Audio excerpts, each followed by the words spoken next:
Assalamualaikum warahmatullahi wabarakatuh. Kembali lagi di channel Dari Dasar. Video kali ini akan membahas menyajikan data. Diagram batang daun.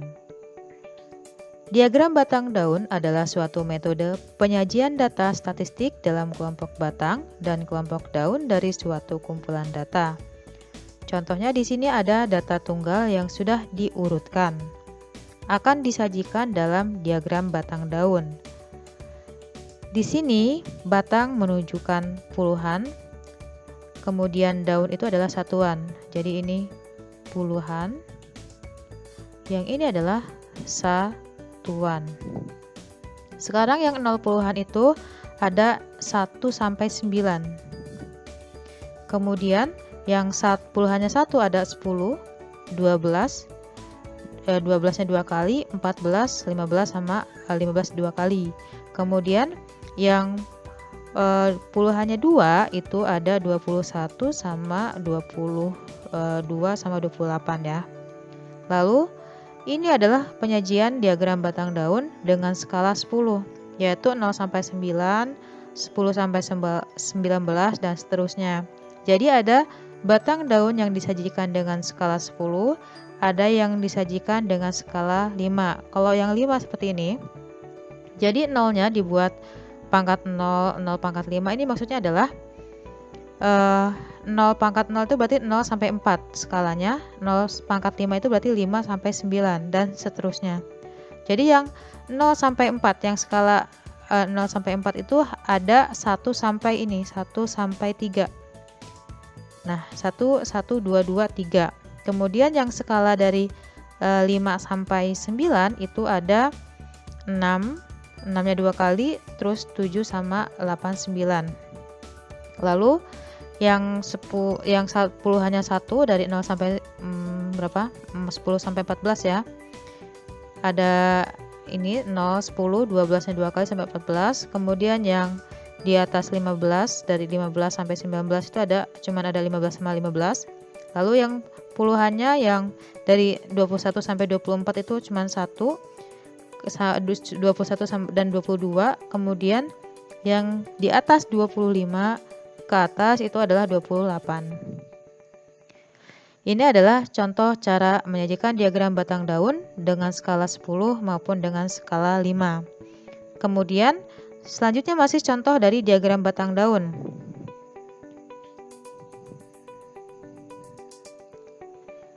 Ya, ini masih contoh diagram batang daun.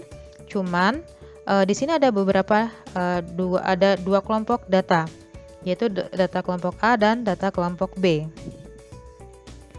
Nah, di sini kita akan sajikan data ini dalam diagram batang daun.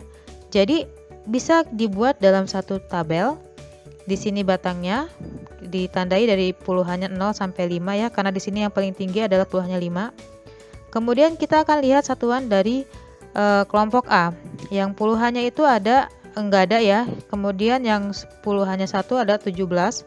Kemudian yang 2-nya itu ada 17 sama 18. Kemudian yang 2-nya ada 22. Lalu yang 3-nya 35. Kemudian 4-nya tidak ada. Lalu ke yang 5, 50 dan 56. Nah, kemudian dilanjutkan dengan satuan pada B. Jadi yang 0 itu, yang 0 puluhannya ada 8. Yang 10-nya tidak ada. Yang 2-nya hanya 4, 24. Kemudian yang 3-nya itu 32 dan 35. Kemudian yang 4-nya itu 49 dan 41. Kemudian yang 5-nya itu 50, tidak ada ya 5-nya, cuma sampai ini. Nah, ini adalah cara menyajikan data dengan batang daun untuk beberapa kelompok.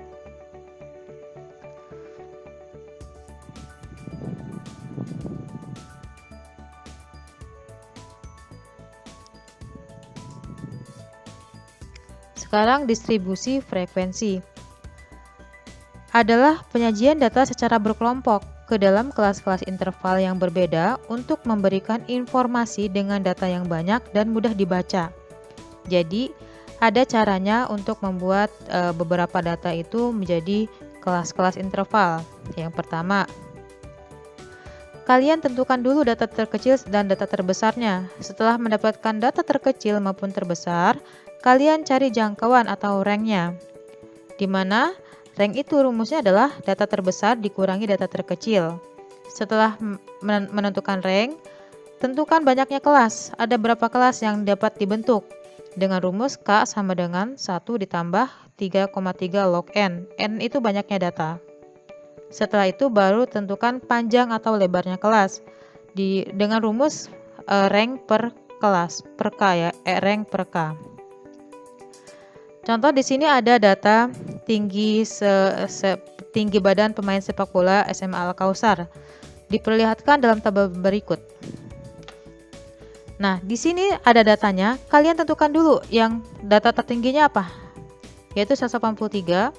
Kemudian yang terendahnya adalah yang 161. Dari sini kalian tentukan jangkauannya. Jangkauannya berapa? Yaitu 183 dikurang 161 didapat 22. Lalu kalian tentukan banyaknya kelas dengan menggunakan rumus 1 plus 3,3 log N. N ini banyaknya data. Banyaknya data di sini adalah 30. Nah, di sini didapat 1 tambah 3,3 log 30 itu adalah 5,8. Nah, masalah pembulatan, kalau misalnya desimalnya itu kayak misalnya dari 5,5 ke atas, itu dibulatkan ke atas. Terus kalau misalnya di bawah, ini di atas lebih dari 5,5 ya. Kalau di bawah 5,5 ini berarti dibulatkan ke bawah.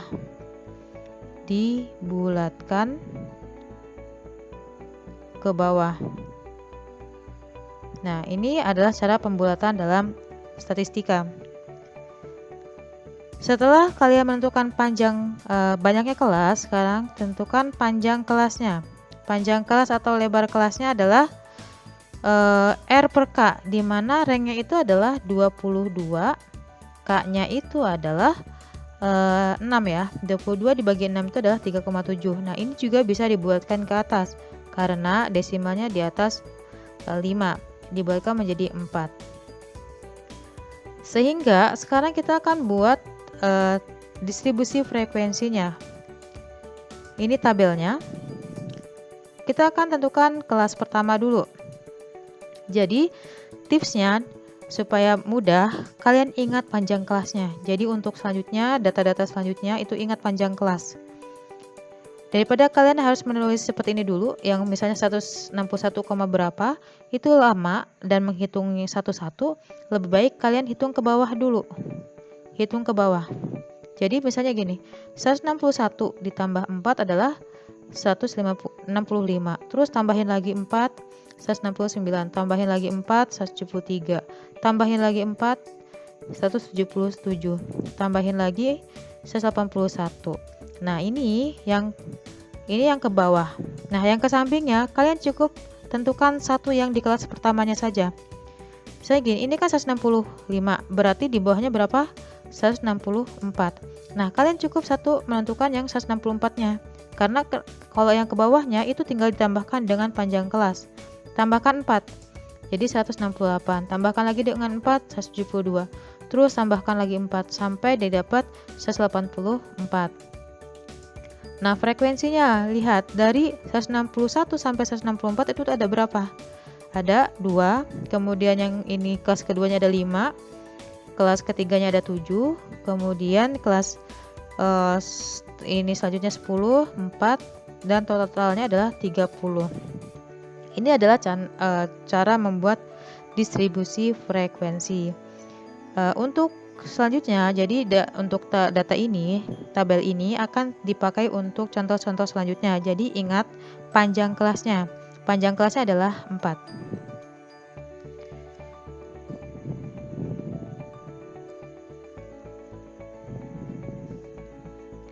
Sekarang distribusi frekuensi relatif. Adalah distribusi frekuensi yang frekuensi masing-masing kelasnya dapat diperoleh dengan menyatakan persentase frekuensi kelas tersebut terhadap jumlah seluruh frekuensi.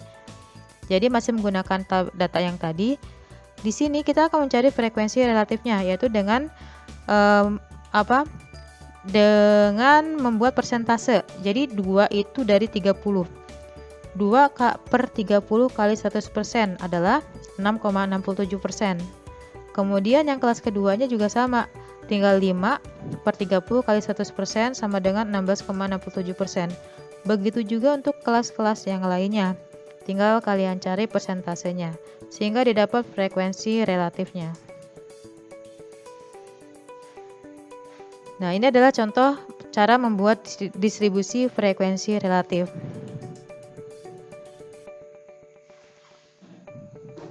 Sekarang kita akan membuat distribusi frekuensi kumulatif. Apa itu?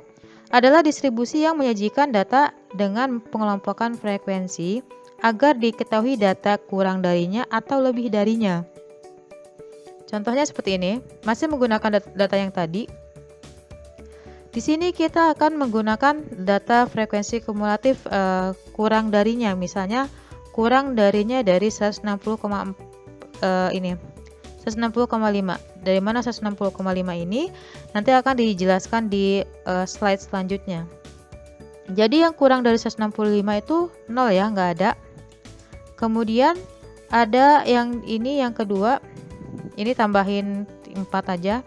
164,5 yang kurang dari 164,5 itu 2. Kemudian tinggal tambahkan lagi ini selanjutnya 2 tambah 5 adalah 7. Tambahkan lagi 7 tambah 7 adalah 14. Jadi gini, 0 tambah 2 2. Kemudian 2 tambah 5 7. 7 tambah 7 14. 14 tambah 10 24. Ini adalah bagaimana caranya membuat frekuensi kumulatif.